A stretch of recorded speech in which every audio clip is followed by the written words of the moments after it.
말씀입니다. 신약성경 요한복음 4장 23절로 24절입니다.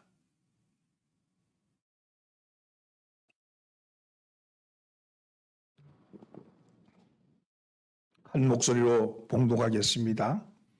아버지께서 참되게 예배한 자들은 영과 진리로 예배할 때가 오나니 곧 이때라. 아버지께서는 자기에게 이렇게 예배한 자들을 찾으시니라. 하나님은 영이시니 예배하는 자가 영과 진리로 예배할지니라. 아멘. 할렐루야. 추운데 이렇게 이 아침에 나오신 여러분 잘 나오셨습니다. 옆에 있는 사람 인사 나누시죠. 잘 나오셨습니다. 앞뒤로 있는 사람도 올해도 하는 일이 만사형통하시기 바랍니다.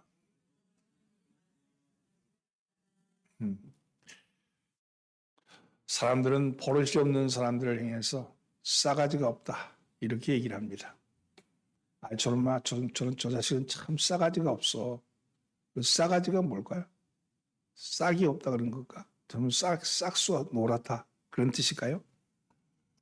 여기서 싸가지가 없다는 거, 네 가지가 없다는 거잖아요. 사가지가 없다. 그것은 인의예지. 유교에서 얘기하는 인의예지. 사람이 갖춰야 될 도리가 인의예지인데 어질고 의롭고 바르고 지혜롭고 이런 것이 없는 사람, 그런 사람이 싸가지가 없다 그래요. 이것이 사람으로 갖춰야 될 도리죠. 그렇다면 하나님의 자녀된 우리가 갖춰야 될 도리는 무엇일까요? 하나님의 자녀로서 하나님께서 우리에게 요구하시는 것은 무엇일까? 구원받은 백성들이 이 세상을 사는데 가장 가치 있는 일은 무엇일까? 하나님이 이 땅에 당신의 몸된 교회를 세우신 목적은 무엇일까? 그것은 바로 예배입니다. 예배. 하나님의 자녀인 우리는 예배를 통해서 하나님을 만나고 하늘로부터 공급받는 힘을 얻습니다. 예배는 이 땅에서 시작되어서 하늘나라까지 영원토록 계속될 유일한 일입니다. 그것이 예배죠. 예배는 예배를 통해서 오는 보이지 않는 하나님을 보게 되는 거예요. 보이지 않는 하나님이 우리 가운데 오셔서 말씀으로 오셔서 우리 가운데 보여지게 되는 게 예배입니다. 예배를 통해서 이 땅에 사는 사람들은 볼 수 없는 것이 보여지고 예배를 통해서 그것을 깨닫게 되고 예배를 통해서 그것을 얻게 되는 거예요. 그리고 이 예배를 통해서 우리는 힘을 공급받게 되는 겁니다. 그래서 가장 하나님께서 원하시는 바가 예배입니다. 요한계시록에 그려진 천국의 모습을 보면 천군 천사들이 세계 방방곡곡에서 예수 그리스도를 통하여 구원받은 무수한 성도들과 함께 하나님께 영광과 존귀와 찬양을 돌리는 예배를 드리는 것을 보면 볼 수 있습니다. 예배는 오직 구원받은 백성들만이 누리는 특권이기 때문입니다. 하나님은 우리의 예배를 받으시기 위해서 우리를 부르시고 구원하신 거예요. 하나님이 예배를 받는 건 뭐냐? 하나님의 창조의 목적이 예배였기 때문입니다. 예배를 통해서 하나님은 만나기를 원하셨고 하나 되기를 원하셨거든요. 그런데 그것이 어그러져 버린 거죠. 오늘 우리는 이 예배에 대해서 함께 은혜를 나눠보고자 합니다. 이 예배를 통해서 하나님이 주시는 자녀의 특권을 누리시길 바랍니다. 자녀의 특권이 있다고 그랬잖아요. 그 특권을 이 예배를 통해서 공급받고 새로워지고 또 힘을 발휘하는 거죠. 먼저 사람이 죄를 범함으로써 첫 번째 나타나는 현상이 뭐냐? 예배의 왜곡이었습니다. 예배가 왜곡된 거였어요. 첫사람 아담은 보이지 않는 하나님을 자유롭게 만났죠. 그러나 그 아담이 하나님의 언약을 범한 후에는 사람은 보이지 않는 하나님을 예배를 통해서 만날 수 있게 되었습니다. 그리고 사람에게 일어난 제일 첫 번째 범죄는 이 예배로 인하여서 생기게 된 거예요. 창세기 3장에 보면 에덴 동산에서 쫓겨난 아담은 그 아내 하와와 동침을 해서 아들 둘을 낳았습니다. 큰 아들은 가인이고 둘째 아들은 아벨이었습니다. 그 사사에 보면 그들이 하나님께 예배드리기 위해서 나오는 장면이 나옵니다. 제사나 예배의 본질은 뭐냐? 기억하는 거예요. 기억하는 거. 기억하는 거. 메모리. 그래서 기억하다. 그래서 메모라이즈입니다. 예배는 하나님의 언약을 기억하는 행위예요. 하나님의 언약을. 그래서 한 사람은 아담의 아들 장남이었고 한 사람은 동생이었던 아벨이었죠. 이 둘은 하나님의 언약을 기억하기 위해서 이 예배드리러 하나님 앞에 제물을 들고 나오고 있습니다. 하나님 앞에 예배드리려면 마땅히 아담과 하와가 나와야 될 텐데 아담과 하와는 보이지 않아요? 그건 왜 그러냐? 그것은 아담과 하와가 하나님의 언약을 파기했기 때문입니다. 예배를 드릴 수가 없는 게 파기되었기 때문에. 하나님의 언약은 뭐였어요? 내가 이것을 먹는 날 정령 죽으리라. 이것이 언약이었어요. 가인과 아벨은 아버지가 언약을 어겼기 때문에 아버지의 언약이 파기된 상태인, 그래서 그 언약은 어떤 언약이냐면 우리가 반드시 죽을 수밖에 없습니다. 이게 언약입니다. 우리의 아버지가 죄를 범하였으므로 우리는 반드시 죽을 수밖에 없습니다. 이것이 그 아담의 자손들이 가지고 있는 하나님의 언약인 거예요. 파기된 언약으로부터 나오는 결과물이죠. 언약을 기억하고 나오는 가인과 아벨의 제사, 그 가인과 아벨이 드리는 예배, 이것은 오늘 우리에게 중요한 예배 원리를 가르쳐주고 있습니다. 겉으로 보기에는 둘 다 똑같아요. 가인은 농사 짓는 자였고 아벨은 양치는 자였습니다. 둘 다 시간을 바쳤습니다. 둘 다 재물을 바쳤습니다. 그냥 대충 바친 것이 아니라 둘 다 정성껏 바쳤겠죠. 한 사람은 양을 잡아서 제단에 정성스럽게 올려놓았고 한 사람은 거둔 곡식을 정성스럽게 올려놓았습니다. 그런데 문제는 제물을 드린 다음에 터져버렸어요. 하나님께서 두 사람의 제물을 다 받으셨다면 문제가 터지지 않았겠죠. 그렇게 하셨더라면 문제는 발생하지 않았을 겁니다. 한 사람의 제물은 받으시고 한 사람의 제물을 안 받으신 거예요. 그래서 문제가 발생한 거죠. 그 결과 바쳐지지 않은 연락되지 못한 제사를 드린 형 가인은 연락된 제사를 드린 동생 아벨을 시기하여서 돌로 나가서 돌로 쳐 죽여버린 겁니다. 이런 살인이 일어난 거죠. 예배로 말미암아 살인이 벌어진 겁니다. 얼핏 생각하면 이 사건의 원인 제공자이 누구냐? 결국 하나님 아니냐? 하나님이 안 받으셨기 때문에 문제가 된 거 아니에요? 하나님이 둘 다 받으셨더라면 문제가 되지 않겠지만 하나는 받고 하나는 안 받으시니까 시기하고 질투했지. 그러니까 원인은 하나님 아니냐? 이렇게 말하는 사람도 있습니다. 그러나 사실은 하나님이 아니라 바치는 인간이었습니다. 왜냐하면 제물이라는 것은요, 받으시는 분에게 합당한 것이 드려져야지 받는 거지. 받고 안 받고는 하나님의 뜻이지만 그것이 합당한 예물이 되어져야지 받지, 합당하지 않은 제물은 안 받는 것이 당연한 거 아니겠어요? 그러나 이것을 사람 쪽으로 보면 제사를 받아들이는 쪽으로는 기쁘고 즐거운 일이겠지만 받아들이지 않은 쪽은 아주 황당한 일일지도 모릅니다. 왜냐하면 자기는 드렸는데 하나님이 안 받으셨으니까.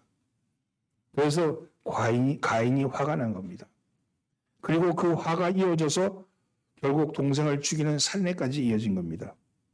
그러나 그렇다면 왜 가인의 제사는 받지 않으셨는가를 생각해 보지 않을 수가 없습니다. 가인과 아벨의 제사가 무엇이 문제였기에 하나는 받고 하나는 받지 않았을까 하는 거죠. 왜냐하면 아벨의 제사는 받으시고 왜 가인의 제사는 받지 않았을까? 이게 정성의 문제였을까? 아니면 마음가짐의 문제였을까?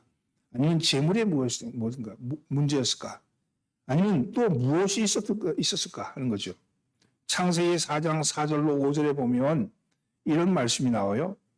아벨은 자기도 양의 첫 새끼와 그 기름으로 드렸더니 여호와께서 아벨과 그의 제물은 받으셨으나 가인과 그의 제물은 받지 아니하신지라 가인이 몹시 분하여 안색이 변하니. 여호와께서 아벨과 그 제물은 연락했는데 가인과 그 제물은 연락하지 아니하셨다. 그렇게 말하고 있죠. 여기 보면 하나님은 아벨과 그 제물 그리고 그 가인과 그 재물, 가인과 그 재물입니다. 보이지 않는 가인의 마음은 보이는 재물이라는 것을 통해서 나타나는 거죠. 내 마음이 물질을 통해 나타나는 거잖아요. 누가 선물을 가지고 인사하러 올 때 그 선물로 그 사람의 정성과 마음을 평가하지 않습니까? 좋은 선물을 가지고 오면 저 사람이 정성을 들였구나. 근데 싸구려 중국 제품 어디서 하나 사갖고 거기다 쌓고 오면 그러면 야, 이 사람 나를 그렇게 깊이 생각하지는 않는구나. 선물은 가지고 왔는데 그냥 형식적이구나. 그렇게 생각하지 않겠어요? 그렇다면 하나님은 왜 가인과 그 재물은 받지 않으셨을까? 가인이 드린 것은요, 그 땅에서 나온 소산이었기 때문입니다. 땅의 소산은 뭘 들면 열매를 상징, 열매. 씨죠, 씨. 열매를 들고 나온 거예요. 열매를 가지고 나온 거죠. 그래서 이 열매라는 것은요, 씨라는 것은요, 올해도 거두었으니 내년에도 거둘 수 있는 거죠. 여러분, 이 씨라는 것은요, 영생을 상징합니다. 영생. 심으면 또 나고, 심으면 또 나고, 계속 나잖아요. 영생을 상징하는 게 씨예요. 반면에 아벨이 드린 제물은 양의 첫 새끼와 그 기름입니다. 그 기름이라고 표현한 것은요, 새끼를 산 걸 갖고 나온 게 아니라는 뜻이잖아요. 죽은 걸 들고 나온 거예요.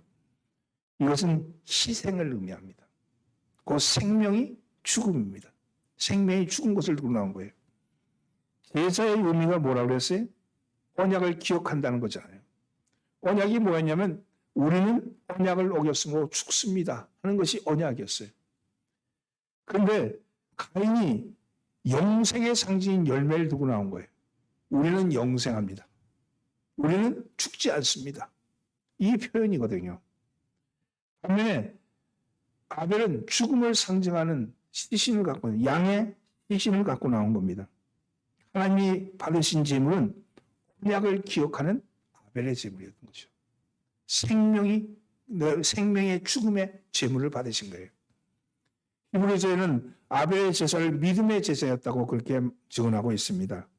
히브리서 11장 4절 말씀, 믿음으로 아벨은 가인보다 더 나은 제사를 하나님께 드림으로 의로운 자라는 증거를 얻었으니 하나님이 그 예물에 대하여 증언하심이라.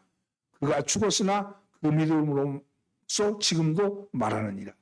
여기 보면 예물에 대하여 증언한다 했잖아요. 이 예물이 뭐였어요? 어린 양이었죠. 죽음이었던 겁니다.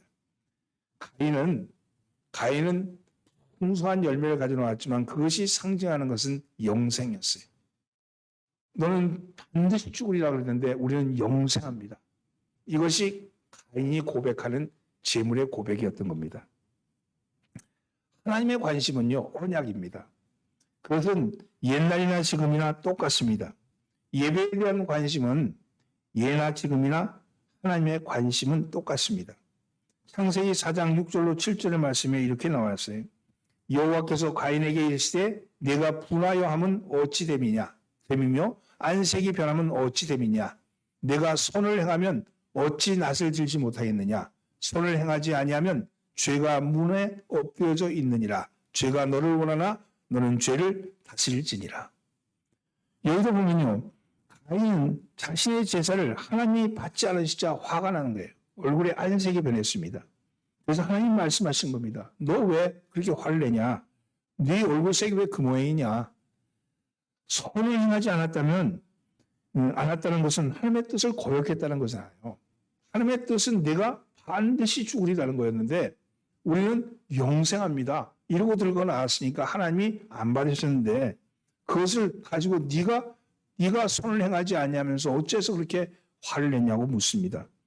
너는 죄를 다스리라는 말씀은요, 하나님의 뜻을 바로 알고 돌이키라는 거예요. 그러나 가인은 죄를 다스리지 못하고 들로 나가 동생 아벨을 돌로 쳐 죽이고 말았습니다. 자기가 살기 위해서, 자기가 가오잡기 위해서 동생을 죽인 거죠. 하나님의 뜻은 하나님의 언약을 기억하는 겁니다. 하나님의 언약은 우리는 죽습니다. 이것이 하나님의 언약입니다. 아벨이 드린 어린 양은요, 예수 그리스도를 상징한다 그러죠. 십자가는 어린 양의 죽음을 상징하는 겁니다. 하나님은 그때나 지금이나 바른 예배를 받으시기를 원합니다. 어떻게 하는 것이 바른 예배를 드리는 것일까? 어떻게 드리는 것이 바른 예배를 드리는 일일까 하는 거죠. 첫째는요, 예배는 성령의 인도하신 가운데 드려져야 합니다. 성령의 인도하신 가운데. 예배 장소가 중요한 게 아니에요. 예수님은 사마리아 지역에 들어갔는데 그곳에서 남편 다섯을 두었다가 지금도 살고 있는 남편은 남편이 아닌 다른 남자와 사는 아주 불쌍한 여인을 만나게 됩니다. 거기서 천국 복음을 전하죠. 여인은 그 복음을 받아들이면서 여인이 자기가 그 과거와 현재의 형편을 꿰뚫어 보시는 그분 앞에 손자로 인정하고 평소에 그가 궁금했던 예배에 대해서 물어봅니다. 예수님, 우리 조상들은 그리심산에서 예배를 드리는데 유대인들은 예루살렘에서 예배 드려야 한다고 합니다. 어느 것이 맞는 예배일까요? 이렇게 묻는 거죠. 주님은 예배의 장소가 문제가 아니다. 이렇게 말씀하시면서 하나님 앞에 예배할 때가 온다고 그렇게 말씀합니다. 그러면서 19절로 21절에 이렇게 말씀하죠. 여자가 이르되 주여 내가 보니 선지로소이다. 우리 조상들은 이 산에서 예배하였는데 당신들의 말은 예배할 곳이 예루살렘에 있다 하더이다. 예수께서 이르시되 여자여 내 말을 믿으라.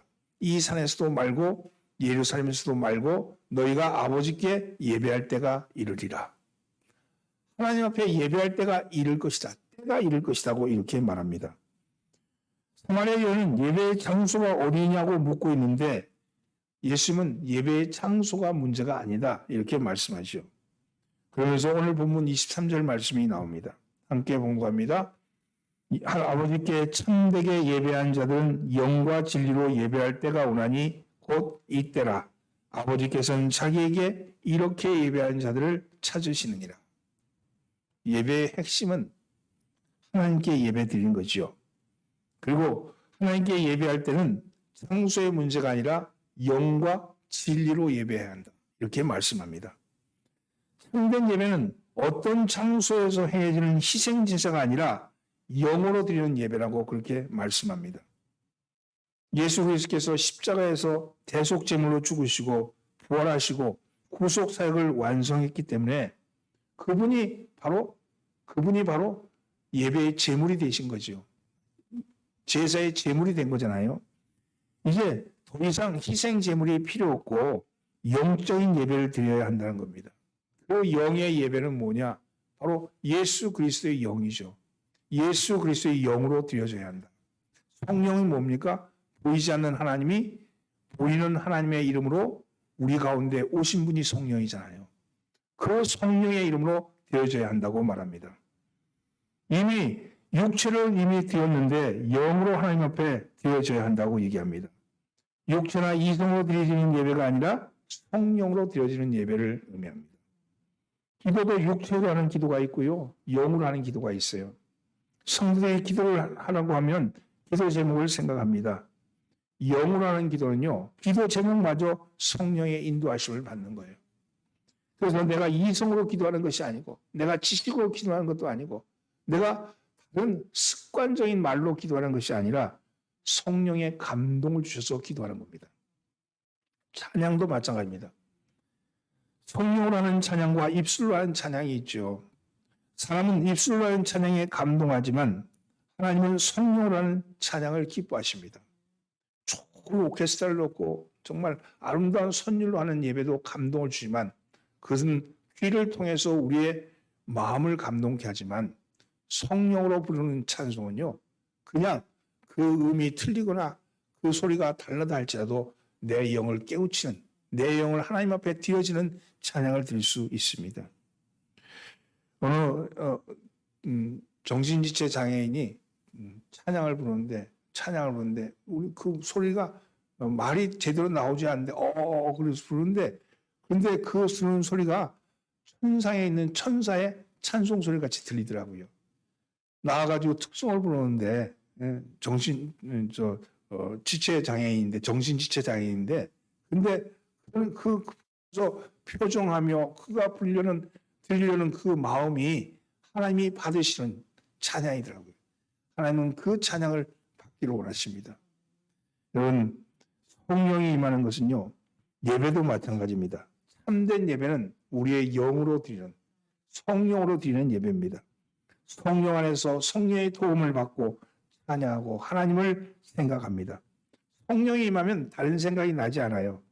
내가 육체로 예배하고 이성으로 예배하면 하나님이 생각나는 게 아니라 집안일이 생각나고 밥 먹을 생각이 나고 5분 기도하고 나면 1시간 기도한 것 같고 막 이런 거죠. 이성으로 생각하기 때문에 그런 거예요. 영으로 기도하고 영으로 예배하면 전혀 다른 세계가 열리는 겁니다. 예배는 성령의 임재를 기대하며 성령으로 드리는 예배입니다.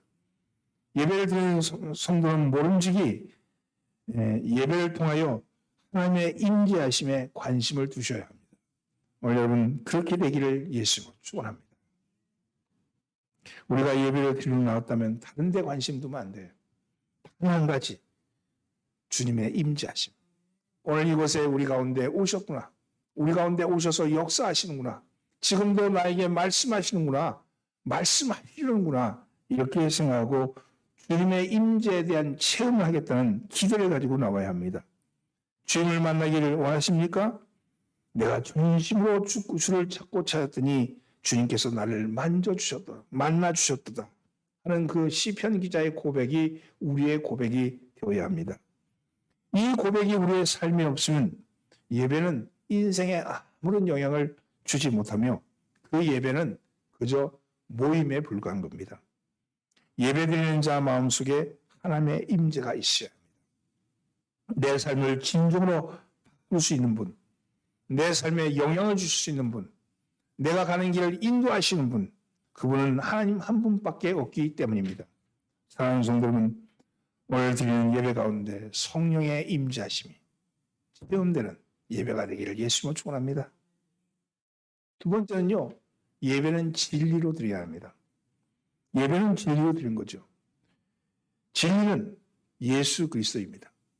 이것은 예수님이 자신을 가르쳐 했던 말이죠. 요한복음 14장 6절 말씀에 예수께서 이르시되 내가 곧 길이요 진리요 생명이니 나로 말미암지 않고는 아버지께로 올 자가 없느니라. 이렇게 말씀하셨어요. 그리고 진리이신 예수 그리스도가 곧 말씀입니다. 요한복음 1장 14절 말씀이 육신을 입고 우리에게 오신 분이 바로 예수 그리스도라고 말씀하셨기 때문입니다. 따라서 진리로 예배한다는 것은 말씀이신 예수 그리스도로 예배한다는 것이죠. 말씀에 충만한 예배, 말씀이 나를 사로잡는 예배, 말씀에 근거한 예배가 되어야 합니다. 예배의 대상은 하나님이죠.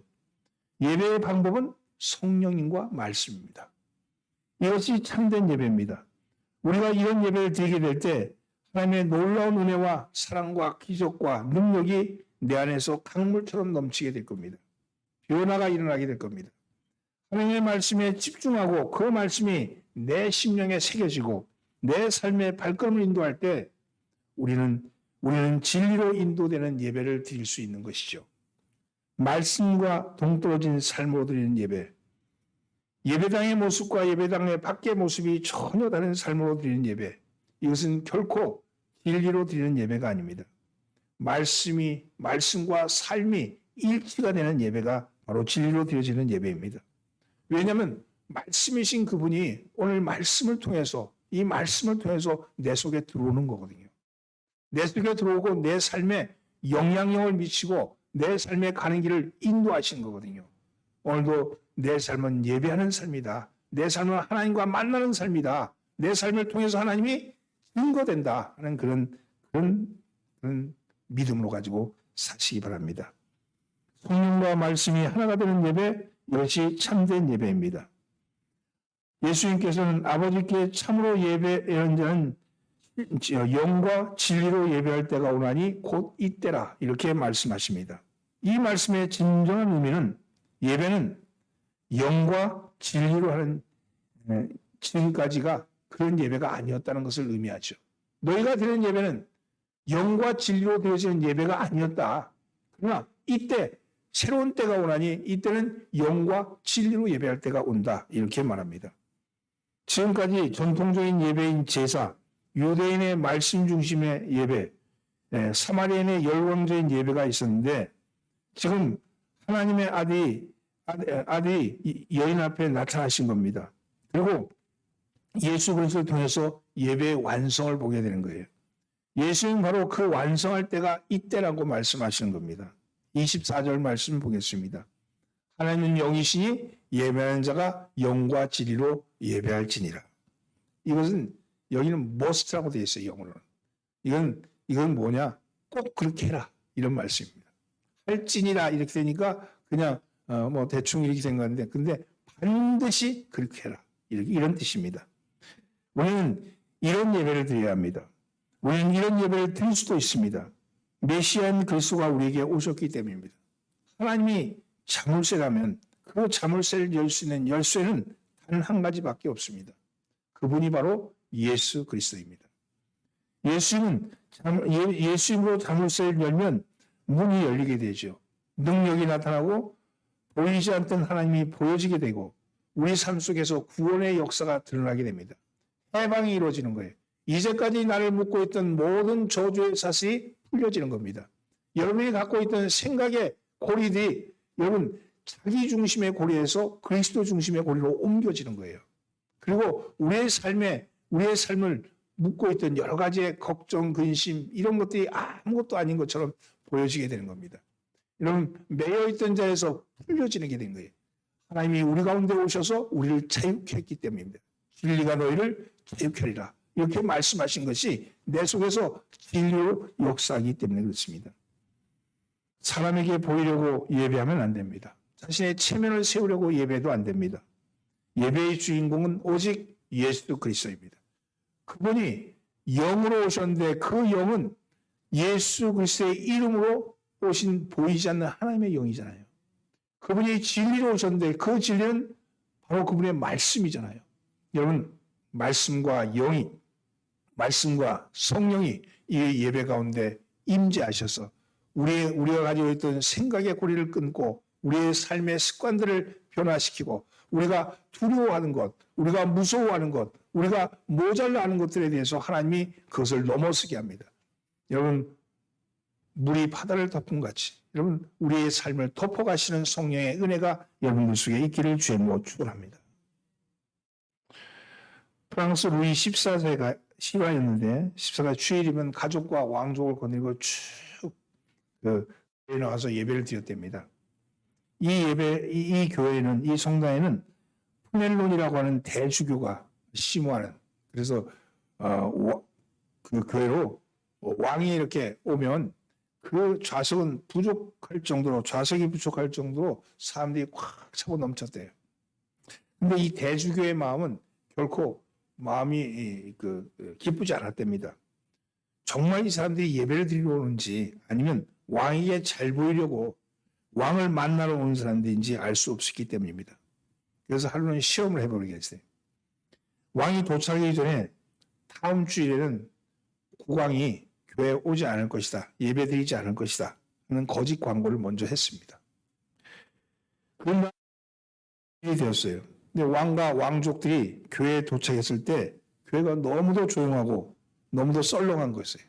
그걸 보고 깜짝 놀라서 대주교를 불러서 물었답니다. 이유를 물었더니 대주교는 슬픈 얼굴로 아무래도 이분들은 예배를 드리러 오는 것이 아니라 왕을 만나러 오는 것 같기에 제가 한번 시험을 해봤습니다. 지난주일 예배 전에 다음 주는 왕이 나오지 못하신다고 광고했더니 오늘 이렇게 다들 나오지 않았습니다. 이렇게 말하는 겁니다. 여러분, 그동안 수많은 사람들이 교회에 나오는 것이 아니라 하나님의 예배드리러 온 것이 아니라 왕에게 잘 보이려고 나왔던 것이었죠. 이런 일은 지금도 벌어지고 있죠. 군인교회 가면 그렇습니다. 새로 부임한 부대장이 종교에 따라서 어떨 때는 교회가 넘쳐나고 어떨 때는 성당이 넘쳐나고 어떨 때는 법당이 넘쳐난다고 합니다. 정치인들이 선거철만 되면 교회 방문해서 큰 교회 이름을 등록하는 경우도 그런 경우죠. 여러분, 이 모두가 그리스도가 아닌 다른 목적을 가지고 예배하는 경우입니다. 이런 것을 왜 하나님 모르시겠어요?